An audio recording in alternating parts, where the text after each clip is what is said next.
که یو شاعر دی شافعی کاشانی یو شاعر تیر شوی دی هغه یو بهترین انداز کې دی یو تعبیر کړی دی هغه هیچ کارهای بدت قرض است نزد روزگار گر ماند ز عمرت یک روزی ادا کند هغه چې تو بد کرونه زمانه سا قرضا پتی کیږي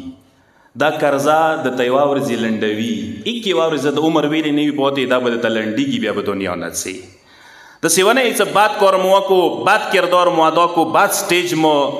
اپنو کړلو سټپ مو اخستلو بس لاړو نه ختمي یاد وساته دنیا کې نه ختمي د شنو ختميږي نه دی رزلټ ملويږي ای ورځ د عمر ویلې نه وي پوهې شوه دا سیلا رزلټ ته ملويږي بیا به دنیا نه سي بیا به دنیا نه سي شیخ رجب علی خیاط ته یوه ورځ یوه ښځه راشي ژړا حالت کې ورته ویځي هغه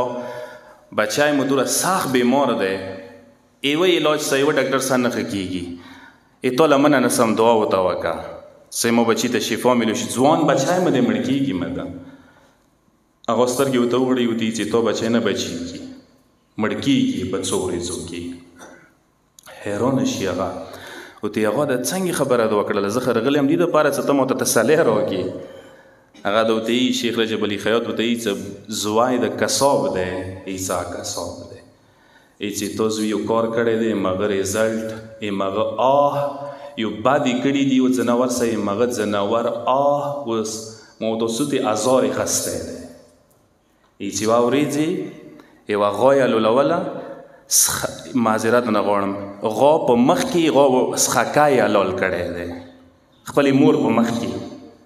سخکای خپلې مور په مخ کې حلال کړی دی مغې غوا ته ازار کړی دی او دې ته دې رزلټ میلاو شوی دی دا به څو ورځو کې دنیا نه ځي مړ کېږي دا مهم دی دا چې انسان سوچ وکړي یو ځناور سره څه وکړي رزلټ یې میلوي انسان سره څه وکړي څنګه نه میلوي مسلمان سے څه وکړي څنګه نه میلوي یو شیعه سے څه وکړي څنګه نه میلوي یو ترزوي سے څه وکړي یو ورور سے څه وکړي پلار او مور سے څه وکړي رزلټ څنګه نه ته میلوي میلويږي به ضرور میلوي